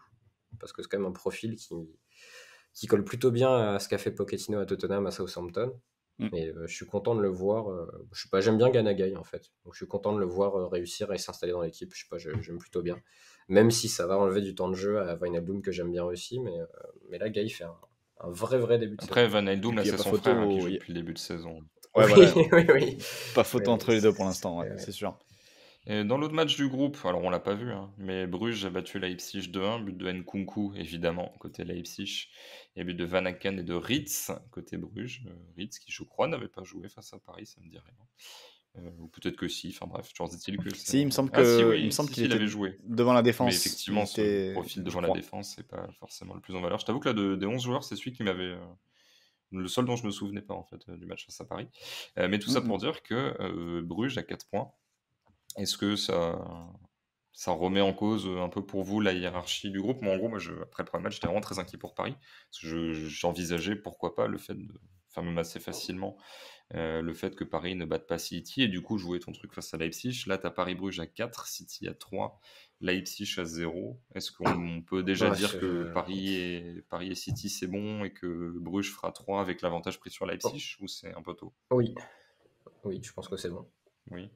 Ouais, après, faut enterrer Leipzig en fait lors du prochain match. Faut réussir à faire la différence d'entrée pour pas les relancer, parce que sinon tu peux te retrouver vraiment dans une situation très, très délicate si tu gagnes pas le prochain. Après, c'est vrai que le fait d'avoir le 1-2-3, 3-2-1 dont on parlait, Christophe, fait que tu auras Bruges à la dernière journée chez toi aussi. Mm. Donc, si tu te rates pas trop contre Leipzig, tu auras sans doute ton destin en main lors de la dernière journée, quoi. Déjà, si tu fais 2 victoires contre Leipzig là, et si Oui, City bat 2 t'y es fois quasiment. Bruges, tu vois. Parce que City, on sait très bien qu'ils vont mettre 4-0 et 4-0 à Bruges, non? On devine après, tu sais, Tiraspol a battu le Real à Oui, l'extérieur avec une lucarne de Thiel, l'un des frères Thiel. Donc, ouais, mais autant Ancelotti et le Real, ça me surprend pas. Autant Guardiola qui perd contre plus faible en Ligue des Champions. Alors, c'est arrivé à City en match éliminatoire, mais en poule en général, c'est très rare. Donc là, si tu fais 6 sur 6 et que City fait 6 sur 6, c'est réglé dans 2 matchs. Donc, Ouais. pas trop d'inquiétude. à noter que la dernière journée était à 18h45, j'avais pas tilté là-dessus. C'est vrai que Flo, tu disais, bon, ça, on avait parlé hors antenne du 1-2-3, 3-2-1 sur le rythme et les adversaires que tu rencontres, alors qu'avant, il me semble que c'était 3-1-2 au retour. Oui, Et, c'était ça, ouais. Là, 18h45, du coup, ça veut dire que ça ne sera pas en prime time si jamais Paris joue sa qualif à domicile sur le dernier match. Ce qui est un petit peu temps, parce que genre Lille joue tout à 21h, par exemple. Mais bon, ce sont des choses qui ont dû être décidées par l'UEFA, j'imagine, avec de bonnes raisons. J'ai vu un peu, moi, le match de l'Ajax. 2-0 face à Beşiktaş. J'ai quand même sauté mes courses pour regarder ce match-là, donc je vais en dire un mot, et pas avoir juste vu ça pour mon plaisir, pour dire que je pense que l'Ajax, alors il y a double variable, bon le gardien va finir par revenir, Onana, sa suspension va s'arrêter. Là c'est Pasveer qui est le troisième gardien qui joue, donc c'est un peu plus compliqué, il essaye un peu de faire libéraux, mais voilà, il n'a pas été vraiment testé. Mais bon, double variable individuelle de Ligt en défense centrale et de Jong un cran plus haut au milieu. Mais sinon, je pense sincèrement que cet Ajax, c'est pas forcément beaucoup plus faible que celui qui fait demi-finale de Ligue des Champions. Donc équipe vraiment à suivre, je vais pas faire mon tunnel habituel de 7-8 minutes où je parle un petit peu tout seul d'un match que je suis le seul à avoir vu, même si la Flo l'a un peu vu. Mais pour dire que vraiment, ça a attaqué à 6, 7, j'allais dire 8, pas forcément, mais tu avais toujours 7, quasiment toujours 7 joueurs en phase offensive, les 5 couloirs de jeu occupés, des super projections de Berghuis, Gravenberch, qui se projetaient dans les demi-espaces avec Tadic, Anthony sur les côtés à l'heure en pointe, mais bon, ça permutait un peu tout le temps. Et que globalement, par certains côtés, ça pouvait un peu rappeler ce que faisait City sur jeu de position, etc. Mais que là, ça permutait tout le temps, ça attaquait tout le temps, il y a beaucoup plus de rythme, et qu'il y a 2-0, mais Tadic tire à côté du but vide, Alerf met une tête à côté du but vide, dans la balle est un peu haute, mais il n'y a plus de gardien, il met sa tête, enfin d'ailleurs c'est une espèce d'épaule au-dessus du but vide, il y a un poteau, enfin bref, il aurait pu assez facilement avoir 5 ou 6-0 sans trop facilement refaire l'histoire. Je donne pas les stats de l'Ajax en championnat, mais ils défoncent absolument tout le monde, ils ont plus 29 de différence de but après 7 matchs. Bon, il y a un 9-0 dans le lot. Hein, Oui, 30 buts marqués, un seul encaissé. Ouais. C'est assez sympathique et ils ont défoncé le Sporting au premier match de poule. Je pense que la qualif, alors on s'en doutait vu le groupe, hein, mais la qualif est déjà assurée. Mais honnêtement, la présence d'Haller en pur numéro 9, j'aime beaucoup Tadic en faux neuf et parfois je trouve que c'est un peu gâché de le mettre de côté. Mais honnêtement, ce que fait Haller, finition, mais conservation, remise, même appel, rôder dans la surface et tout, ça leur donne un truc qu'ils n'avaient pas forcément avant, qui pourra leur permettre de gagner des matchs juste parfois sur des centres, des choses comme ça. Donc, comme je le disais, une capacité à combiner au sol que je trouve assez intéressante. Et dernier petit mot, alors évidemment, on connaît Gravenberch, etc. Pas forcément développé là-dessus, ou même Blind qui a encore été énorme en jouant en latéral gauche. Mais Anthony, j'aime beaucoup, beaucoup, beaucoup. Il n'a que 21 ans. Toi, Raphaël, tu l'avais vu aussi un petit peu. Et on en avait déjà parlé. On en avait déjà parlé, absolument. Quand ils avaient joué contre Lille. Ouais, et clairement, pour un ailier brésilien qui fait 1m72, la discipline à la perte de balle, la capacité à ne pas toujours faire la même chose, même s'il joue en faux pied, je suis vraiment, vraiment très client. Je pense qu'il y a un potentiel 1000 fois au-dessus de David Neres, par exemple, qui était. Oui, j'allais dire, pour moi, c'est plus football que Neres. Ouais. Non, il y a vrai bons joueurs. Alors après, pas non plus s'enflammer totalement. Mais là, en plus, il n'a pas été spécialement bon. Alors contre le Sporting, c'est lui qui fait quasiment toutes les passes décisives. Il est vraiment monstrueux. Mais rien que le fait de dire, bon, il n'est pas non plus ultra en réussite, même s'il fait des belles choses. Hein. Mais le mec court tout le temps, presque tout le temps. Cette discipline-là, chez un jeune ailier brésilien qui n'est pas là en Europe depuis super longtemps, ça me fait toujours plaisir parce que je me dis que voilà, le gars a déjà les bonnes attitudes, tout ça, pour jouer dans des équipes de possession. Donc voilà, Ajax, équipe à suivre, messieurs. Juste pour compléter ce que tu dis, Christophe, les stats de Sébastien Haller là, cette saison. Donc en championnat, 7 matchs, 5 buts, 2 passes D. Et en Ligue des Champions, 2 matchs, 5 buts. Donc il est à 9 matchs, 9 matchs, 10 buts, 2 passes D. Avec une note moyenne en Ligue des Champions en 2 matchs de 9,05 sur Ousmane. Et sachant que forcément, quand tu mets 5 buts en 2 matchs... les deux actions que je donnais, je pense déjà si Tadic ne tire pas à côté, c'est une belle passe de Haller, ça lui fait une passe D en plus et je pense qu'il peut assez vite se retrouver proche de 10 sur Bouscord. Et pareil, sa tête n'est pas ultra facile dans le sens où s'il fait 5 cm de moins, il peut pas du tout l'avoir, mais il fait quand même une épaule à 5 mètres du but vide. On peut très bien avoir un truc où il a vraiment des stats encore plus monstrueuses. Donc ouais, vrai bon joueur qui s'était pas perdu, mais qui a vu un petit ralentissement de carrière en Angleterre par rapport à sa courbe quand il était à Francfort. Et là, c'est... Et puis, vrai bon joueur pour la Côte d'Ivoire. Oui. Puisque j'étais en train de me demander si Deschamps allait regarder l'Ajax. Mais en fait, non, il a choisi la Côte d'Ivoire. Il a choisi la Côte d'Ivoire en novembre 2020. Ouais. Mais Deschamps l'a quand même supervisé. Hein. C'est toujours supervisé les joueurs. Mais ouais, pour le coup, la Côte d'Ivoire, entre la forme de Seko Fofana, Franck Kessié au Milan AC et Haller devant, déjà là, tu as une base. Ils étaient un petit peu dans un creux générationnel, mais là, tu as une base plutôt sympa quoi, pour essayer de faire quelque chose lors de la prochaine Sachant que, bon, il est ultra irrégulier, mais sur le talent, Eric Bailly a quand même aussi quelque chose en défense centrale. Donc voilà, Il est su- ouais. t'as quelques bons petits Mais, joueurs, t'as pas que du Gebama ou autre. mais il est surtout tout le temps blessé, Oui, Bailly, hein. aussi, J'ai oui. l'impression qu'à chaque fois qu'il joue, il revient de 2 mois de blessure. Oui, il se reblesse. Donc oui, non, mais c'est aussi. Mais de toute façon, là, dans tous les cas, Varane Maguire, il peut pas jouer, quoi. Mais bon, ouais, des bons petits joueurs du côté de la Côte d'Ivoire. C'est pas 100% ce qu'il y avait à l'époque en sortie de Beveren quand t'avais Kolo Touré, Eboué, Arthur Boca, Yaya Touré, Didier Drogba, Gervinho. Mais c'est pas mal. Ah, j'ai oublié, il y a Boga aussi Ah oui, qui l'a choisi Verny Boga, ouais. récemment, j'ai l'impression. Ah, du coup, Ouais. ça te fait ton ailier, ton 9, ton 8. T'as Boga à l'air Pépé, même si Pépé est dans un creux. Et au milieu, comme je disais, il y a Kessié. Je crois qu'il y a Seko qui est censé y aller. En tout cas, il n'était pas dans la dernière Mais sélection, j'ai normalement, il y l'impression. va. Ouais. Et il y a Ibrahim Sangaré aussi, qui est au PSV Donc, aujourd'hui. tu pourrais avoir une attaque Boga à l'air PP, qui serait Oui. une attaque 100% franco-ivoirienne. Et qui serait Ce une serait, attaque. Il y a pas mal de sympa, cannes qui ouais. sont gagnées avec. Quand tu gagnes une canne avec Ouais, Santos. moins que ça. Bon, c'est- Ouais. Après, il y avait aussi des cannes où tu avais Yaya Touré au milieu et Didier Drogba en pointe. Donc, voilà, Oui, non, bien sûr. Et Maxwell Cornet arrière gauche, j'allais l'oublier aussi. C'est vrai, magnifique. Merci pour tous ces jolis mots, tous ces noms prononcés. On donnera le nom également de Zezeto, qui jouait à Beveren à l'époque, et de Romaric Kendry, qui était mon Bissouma avant l'heure, un joueur où je me suis dit, ce mec est Le monstrueux. meilleur joueur du monde à Et une en époque. fait, Ouais. c'était que dans ma tête. Romaric, les gens savent pas, je pense, à quel point il était fort, non? Ah oui, non, mais ils savent vraiment pas. Ah oui, non, c'était Mais tu sais hallucinant. que la première fois que je l'ai vu, c'était un tournoi. Alors je pense que ma mémoire me fait pas trop défaut, mais bon, c'était quand même il y a très longtemps. Il arrive en Belgique et la chaîne belge, vu que je regardais tout le temps les chaînes belges à l'époque, diffuse. Il arrive, je crois, sur un hiver et c'est un tournoi de foot en salle. Et en gros, le mec n'a jamais joué, je crois que c'est un hiver, en tout cas, n'a jamais joué en compétition avec Beveren. Et je sais pas pourquoi, mais il diffuse un tournoi de foot en salle et le mec marquait des lucarnes de milieu de terrain. Et tu dis, oula! Et là, les commentateurs font, ah ok, c'est lui le nouveau venu. Oui, bon, là, c'est dans 6 mois, il est plus là en fait. Ça a duré un peu plus que 6 mois, mais il n'est pas resté très longtemps. Le mec était beaucoup trop fort et au final, son pic de carrière, c'est en club, je pense que c'est Séville.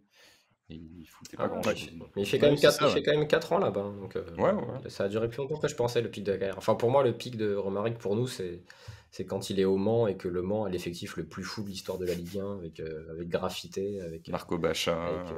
Matsui, Marco Bacha, Gervinho. Stéphane Sessegnon. Enfin, je sais pas, ils ont eu des joueurs d'un talent fou. Il y avait Mathieu Coutador aussi, je crois. Johan Oker. Oui. Ouais, non, mais il y avait des. Corchi à droite. Il y avait des. Non, mais s'il y avait des générations, c'était incroyable.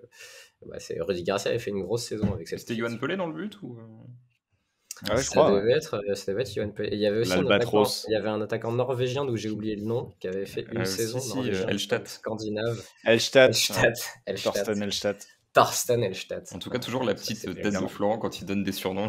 Il a dit l'Albatros, il était mort de rire. Mais c'est vrai que c'est un beau surnom, on va pas se mentir. Ça lui allait Ça très lui bien. va très bien. Bon, bah, messieurs, on va passer au pari. Ce qui est quand même un bon moment également avec notre partenaire PMU.fr. Les paris, où il s'est écoulé tellement de temps depuis la dernière session que j'ai un petit peu oublié ce qui avait été fait. Donc voilà, il n'y aura pas de petits points sur ce qu'on avait fait la fois dernière, mais on va se concentrer sur ce qui va se passer dans les prochains jours. Il y a, je crois, pour chacun un match de Ligue des Champions et un match de Ligue Europa. Du coup, on va faire un petit ping-pong. Je vais d'abord vous interroger sur les matchs de Ligue des Champions qui auront lieu donc demain pour nous. Quoique même pas, là, on a passé minuit.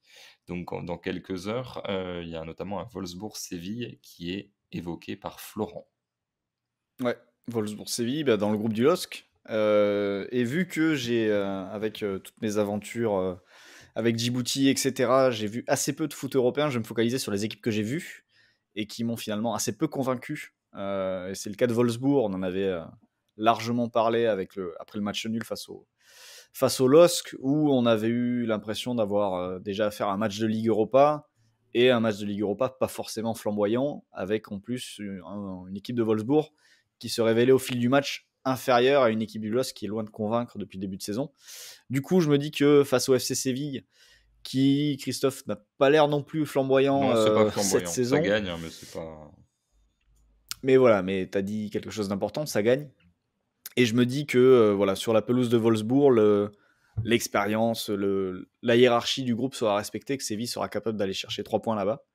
Donc voilà, c'est une victoire du FC Séville sur la pelouse de Wolfsburg, c'est coté à 2,25 et j'espère que la logique sera respectée et que l'équipe de Jules Koundé, saura aller prendre les 3 points à Wolfsburg qui, on l'espère pour tout le monde et pour le LOSC, terminera dernière de ce groupe. Oui, et Wolfsburg qui, depuis son début de saison, ouais, ils sont leaders de Bundesliga, ils ont gagné tous leurs matchs, mais bon, ils avaient 2 promus, Oh, c'est voilà, fini. c'est fini. Et Mark Van Bommel, alors ça va peut-être devenir un très bon coach, hein, mais on parle d'un mec qui fait quelques saisons au PSV, ça s'était assez vite arrêté, qui coachait pas depuis quelques saisons, donc on n'était pas non plus sur le projet de jeu le plus ambitieux d'Europe et le plus flamboyant la saison dernière quand il coachait. Là, ça faisait quand même quelques années qu'il était un petit peu hors des radars du coaching, donc bon. Je pense qu'effectivement Wolfsburg a un petit peu eu un départ surcoté qui en tout cas a permis de voir cette équipe un petit peu plus belle qu'elle n'était. Salzbourg-Lille, donc ce même groupe, c'est Raphaël qui nous parle de cette rencontre. Ah oui, bah oui, j'avais oublié, mais oui, je vous parle de Salzbourg-Lille, parce que je vais vous parler de Cesco. Je sais pas comment se dit son nom en fait. Cesco, juste, où il y a un truc sur le S et le K À mon qu'il avis, ça se dit faut pas comme prononcer ça. S'il y a des différemment. accents, ça se dit pas comme ça, mais on va rester sur Cesco dans un premier temps avant qu'on reçoive des mentions nous disant comment faut le dire. Non, avec notre fameux taux d'effort, Cesco le Slovène, une nation qui sort beaucoup d'athlètes en ce moment. Oui. Voilà, je pose. Bizarre. Bizarre. Exactement. Penalty sur Ronny Lopez. Penalty. La VAR ne fonctionne pas. Cesco, 18 ans, 1m94. Oui. Apparemment, pas les mêmes gènes que moi, puisqu'à 18 ans, je faisais 1m42. Enfin, non, pas loin, mais j'étais pas aussi bon Du que coup, lui, tu en as tout beaucoup cas. grandi après Et quand même, parce que là, tu ne fais pas 1 j'ai 42. beaucoup, j'ai grandi en te rencontrant, Christophe. J'ai essayé d'atteindre ta hauteur et je n'ai jamais réussi. Mais Cesco, qui est, donc, on parlait tout à l'heure des meubles Ikea de Salzbourg qui les remplaçaient dès qu'il y en avait un qui était parti. Ils ont vendu Haaland il y a 1 an et demi, Oui. quelque chose comme ça. Bon, là, ils ont le nouveau Haaland, je pense. On en avait déjà parlé un Ouais. peu, je crois, dans une émission. Ouais. Qui a un peu le même genre de profil. Le gars est à la fois très costaud et très mobile, et très fort techniquement, donc ça n'a pas trop de sens. À côté de lui, il y a Adeyemi qui est beaucoup plus petit, plus rapide, et qui est aussi fort que lui, peut-être plus fort. Donc je le vois bien buteur à 2,90 contre le LOSC. J'ai pas trop envie de partir sur un résultat parce que je sais pas trop ce que je peux attendre des hommes de Joss qui nous ont surpris contre Wolfsburg, même si en effet Wolfsburg c'était pas très très fort, mais Lille avait fait un bon match. Donc je me dis qu'il va y avoir. J'ai failli partir sur un match avec beaucoup de buts, et puis en fait non. Mais c'est Sco qui. D'ailleurs, ça va être curieux de le voir là, parce qu'on a vu des compiles principalement. Moi, j'ai pas vu de match de complet de Salzbourg cette saison. On les avait vus dans les années précédentes en Ligue des Champions, où ils avaient montré des bons joueurs comme évidemment comme Haaland, comme Minamino et autres. Mais là, de les voir sur un match entier contre le LOSC, avec Adeyemi, que Christophe, tu aimes beaucoup également. Oui, et dont tu j'avais vu le nous match avais face à parlé la dernière Séville, fois. Adeyemi, c'était Ouais. un bordel. Donc avec le petit rapide vif et le costaud, mais qui est aussi rapide et technique, c'est la grande nouveauté du foot. Je pense que ça peut faire un but contre la défense du LOSC. Donc je pars sur cette cote à 2,90 pour, j'imagine que c'est Benjamin Sheshko, peut-être, je sais pas, il y a des accents sur les deux S. 1m94, 18 ans, donc il est né en mai 2003 et il est titulaire en Ligue des Champions. À noter que Cesco nous rappelle évidemment l'existence du légendaire Sisqo, le rappeur américain auteur de Tong Song. J'espère que beaucoup de gens aiment cette musique et cela passeront. Je pensais à Pionnet Sisto et son régime à base de fruits pendant une seconde. Il a failli décéder parce que ça ne fonctionnait pas. Il devenait fou. Et Sisqo, qui pour l'information fait 1m63, puisque j'ai vérifié, et il n'a que 42 ans, donc lui aussi a percé très jeune, avec ce hit et ce clip légendaire qui, comme l'indique le titre, Tong Song, ne filme pas les cathédrales. Florent, mon deuxième pari concerne la Ligue Europa, et c'est Marseille-Galatasaray, et là c'est un pari fou, ton image. Fou, absolument. Un pari fou. Marseille-Galatasaray, oui, Marseille qui doit prendre des points, puisqu'ils avaient largement dominé, on était revenu assez en longueur sur ce match, face au Lokomotiv Moscou, pour finalement se contenter d'un point. Là, ils doivent gagner, ils doivent rattraper ça. Je pense qu'ils sont bien supérieurs à Galatasaray, qu'ils sont capables d'aller le faire. Reste à savoir l'équipe que va aligner Sampaoli pour ce match, vu qu'il reste 2 matchs à jouer avant la trêve, celui-là et le match du week-end prochain. Oui, un pari fou, simplement parce que sur tous les matchs que j'ai vus de l'OM, je le trouvais à chaque fois pas loin sur certains centres, certains coups de pied arrêtés. C'est un but de Saliba. Voilà. Parce que, en fait, en allant dans les cotes sur PMU.fr et en regardant quelles étaient les plus grosses cotes, j'ai trouvé sa cote très élevée, puisqu'il est coté à 26 pour un but de Saliba. Alors, il a peut-être très peu marqué en carrière, ça c'est tout à fait possible. Mais je me dis que là, déjà, par exemple, le week-end dernier face à Lens, il était pas loin à un moment donné sur un centre, deuxième poteau de Payet, et en deuxième mi-temps sur une tête aussi qu'il n'a pas réussi à décroiser pour la mettre au fond. Mais il avait le dessus, il était en avance sur son vis-à-vis. Donc je me dis que peut-être sur un corner en coup de pied arrêté ou quelque chose comme ça, il sera capable de mettre une tête et donc de permettre à Marseille de marquer et à moi de passer cette cote folle à 26. Et j'ai pas souvenir des cotes des autres défenseurs au cas où. Mais je me dis que celle de Saliba à 26, je pense qu'elle se joue parce que je pense que si vous la jouez pendant 26 matchs, il en calera un à un moment donné. À noter, ça n'a aucun intérêt, mais je viens de voir ça, que le shérif n'a fait aucun tweet pendant le match. Parce que d'ailleurs, ils ont moins de followers que moi, par exemple. C'est vraiment pas un club qui pèse énormément, nos amis de Tiraspol. Et ils ont fini par tweeter un résumé après le match. Mais en gros, il y a eu 5 heures sans tweet. Donc c'est un petit peu humiliant de se faire battre par un club qui, bon, maintenant ils sont en train d'en prendre, mais avait 7000 followers. Pensez pour le Real Madrid. Real Sociedad Monaco, un autre match qu'on évoquera. Donc notre prochain épisode, ça sera jeudi. Raphaël, qu'est-ce que tu vas nous dire sur ce choc qui a l'air très intéressant sur le papier? Que je suis curieux de voir ce match déjà parce que la Real Sociedad l'an dernier faisait partie des équipes qu'on avait étudiées dans l'observatoire du beau jeu sur Cop Arena parce que la Real Sociedad d'Algacil jouait bien. Est-ce qu'elle joue encore bien cette saison? Je ne sais pas, je ne les ai pas encore vus. Peut-être que le spécialiste Liga de vue du banc, Christophe Kuchli, va pouvoir nous Pas aiguiller. assez vu pour avoir un avis pertinent. Il y a Oyarzabal qui marque des buts, mais à part ça. Bon, écoute, on verra bien justement. Alors à voir quelle équipe sera alignée par la Real Sociedad lors de ce match contre Monaco. Match qui se joue en même temps que d'ailleurs le Lyon-Brøndby. Donc je pense qu'on va plutôt regarder Monaco. Et j'étais en train de chercher la compo de la Real Sociedad contre le PSV dans un match qui avait été très bien, disons, noté sur Twitter, si on considère Twitter, en disant que c'était un super match. Ils avaient quand même pris apparemment une marée contre le PSV. Hein. Ils avaient eu 40% de possession et 2 fois moins de tirs. Et la compo, il y avait du Ishak, il y avait du Oyarzabal, il y avait du Januzaj, il y avait Merino, Zubimendi et Guevara au milieu de terrain. Donc on peut imaginer qu'il y aura une compo pas mal contre Monaco. Il y avait eu l'entrée d'Alexander Sorloth, la légende. Oui, mais qui a fait une passe D ce week-end, je crois. En tout cas, il était assez important en débordement. C'est toujours bizarre de voir un mec qui fait 1m95 déborder, mais il est pas trop mauvais là-dessus. J'ai oublié le nom de l'attaquant bordelais là, qui était passé, là, le Scandinave, là, comment il s'appelle? Cornelius, voilà, c'est le Cornelius réussi, un peu, Alexander Sorloth. Le plus grand attaquant de l'histoire du championnat turc. Je crois qu'il fait une saison à 25 ou 30 buts, là, il y a 2 ans de ça. Ouais, c'est ça. Après, championnat turc, il y a Tabaré à 35 ans, mais 18 buts. Hein, donc, D'ailleurs, enfin, si on a un moment, il faudrait aller lire l'effectif du club où il y a Balotelli, là, dont j'ai oublié le nom. Ah oui, il avait encore marqué d'ailleurs ce week-end, Balotelli. C'est un genre de Arles-Avignon turc. Après, la Turquie, de manière générale, j'ai envie de te dire, c'est quand même... Ouais, mais là, ils ont vraiment aligné les dollars pour aller chercher des joueurs en fin de parcours. Il y a Benjamin Stambouil, là, je l'ai sous les yeux. On va pas le faire, on est déjà sur un truc assez long, mais effectivement... Ouais, je finis mon pari. Donc, comme je sais pas trop quelles 11 vont être alignées, que ces deux équipes qui me semblent être en rodage en ce début de saison, Monaco...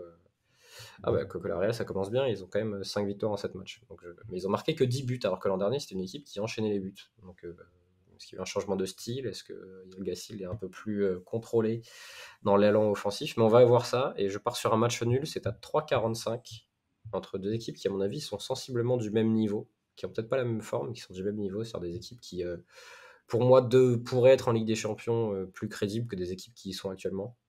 Je pense notamment à la poule de l'Ajax, là, où Besiktas et Sporting sont déjà à 0 en 2 matchs. Et je pense qu'il y a d'autres poules. Il y a Wolfsburg, par exemple. Je pense que la Real Sociedad et Monaco, c'est plus fort que Wolfsburg. Et, oui. On les voit en Ligue Europa. Tant mieux si ça va loin, même s'ils sont dans la poule du PSV aussi. Mais voilà, je pense que ça va faire nul. À 3,45, c'était la cote la plus élevée entre victoire nulle et victoire de Monaco à l'extérieur. Donc c'est mon choix. Bah, c'est ton choix. Merci, merci Evelyne Thomas. Merci pour cet épisode, messieurs. Donc, comme je le disais, là, on arrive à 1h30. On a fait pas mal de choses. On ne revient pas mercredi soir, mais on va intégrer, c'est notre rythme, 2 épisodes par semaine. Donc, on va intégrer les matchs de Ligue Europa. Conference League, le problème, c'est qu'au bout d'un moment, on n'a qu'une seule paire d'yeux, donc c'est assez compliqué d'intégrer le visionnage de matchs de Rennes, Euh, sauf à faire double écran, et ça nuit quand même à c'est l'analyse. c'est en même temps que Marseille-Gala qui est quand même plus alléchant. C'est ça. Donc, Oui. Et puis, c'est pas non plus le match le plus fou, je crois, pour Rennes. Ils vont à du Vitesse groupe. Arnhem. Donc, Ouais, donc voilà. Ouais, le fait est que le problème, c'est que si les matchs se marchent dessus, c'est assez compliqué quand même de faire les deux parce que on perd quand même pas mal en qualité si on doit regarder deux écrans en c'est même ça. temps. Donc, Je pense en tout cas. pardon René, mais je pense que potentiellement le retour contre Tottenham, par exemple, s'il y a des choses à jouer et qu'il y en a un peu moins sur d'autres matchs, l'un de nous se collera au visionnage. Mais toujours est-il qu'on revient jeudi soir, donc pour vous dans la nuit de jeudi à vendredi, avec des analyses à la fois de la fin de la Ligue des Champions, avec notamment Lille, est-ce qu'on verra d'autres, et puis les matchs des clubs français en Ligue Europa.